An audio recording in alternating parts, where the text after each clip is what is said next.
Baik, Assalamualaikum warahmatullahi wabarakatuh. Kita lanjutkan di ilustrasi terkait dengan apa sih, gimana sih yang namanya software product line itu.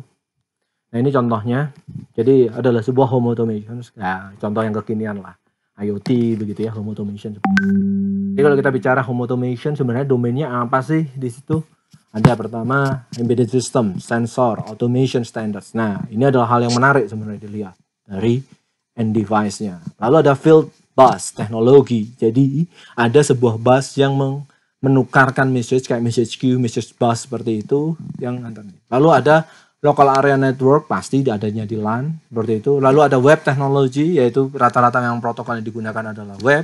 Yang gak kalah pentingnya adalah AI, human computer interaction, dan ubiquitous computing. Nah ini adalah sebenarnya related domain terkait kalau kita mau bikin sebuah produk yang ada di dalam sebuah automations.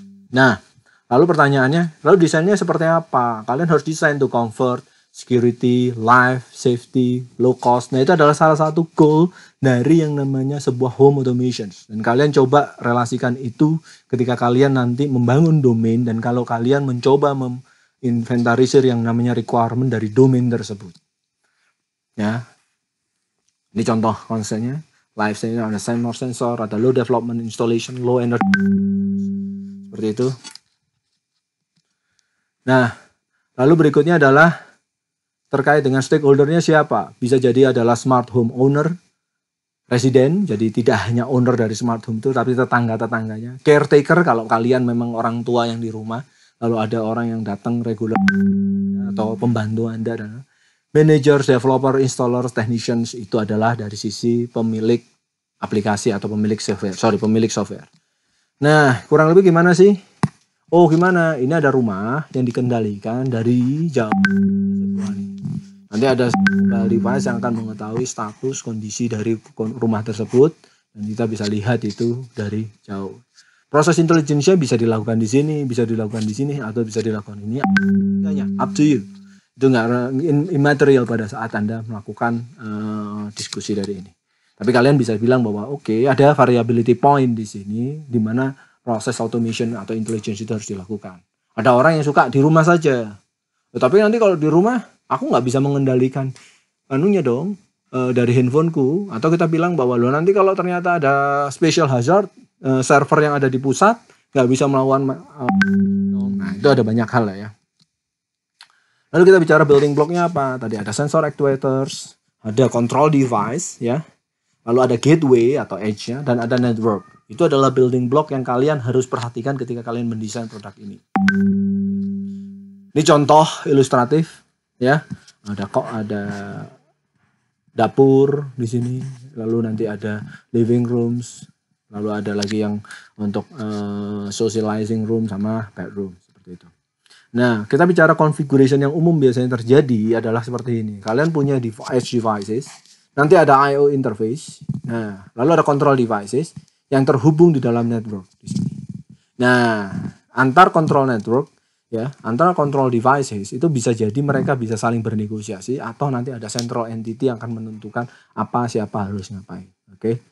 Jadi bergantung di sini. Nanti ada home gateway sebenarnya di sini. Biasanya mereka punya panel, nanti ada koneksi lagi dari home gateway itu ke internet. Jadi home gateway itu biasanya bentuknya seperti halnya access point atau router di dalam Wi-Fi kalau Anda menggunakan wireless LAN. Oke. Tapi ada juga yang khusus dedicated, contohnya kayak SmartThings atau Google Home, itu sebenarnya dia berlaku juga sebagai gateway.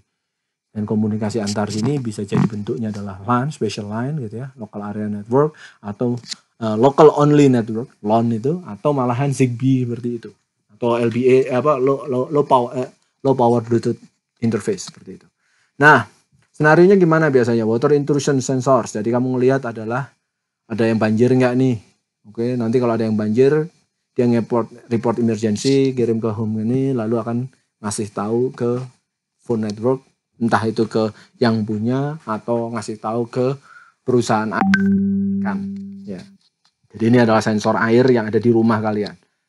Nah, variability dari smart home application seperti apa sih? User interface-nya definitely. Ada yang mau di web, ada yang mau remote, ada yang mau di mobile phone. Sensor juga akan berbeda-beda. Mereka punya level of intelligence yang berbeda dan mereka punya protokol yang berbeda. akurasi yang berbeda. Seperti halnya kalau kalian bicara di Android devices, itu kan kalau kalian sensor, kalian harus ngecek dulu tuh, akurasinya berapa, update rate-nya berapa. Nah itu sama, sensor elektronik itu seperti itu. Lalu ada different level of fail safety-nya. Oke, fail safety itu adalah sebuah device itu kalau fail dia harus fail safely. Oke, ya, tidak menyebabkan orang cedera. Contoh nih kita bicara pintu, automatic pintu gitu ya. Kalau dia gagal, dia harus yang kebuka atau tertutup. Oke, tergantung konteksnya. Kalau di rumah harus terbuka gagal. Kalau gagal itu harus terbuka dia. Oke, normally open. Tapi kalau kita bicara data center dan seperti itu, normally close. Kenapa seperti itu? Biasanya adalah human safety di situ. Normally open ya itu tadi kalau ada fire gitu ya, terus ternyata network communication kalian gagal, akhirnya kan nggak bisa dikomen nih pintu untuk kebuka, ya otomatis kebuka. Itu normally open. Sehingga apa? Safety dari owner atau resident dari home itu mereka bisa pergi.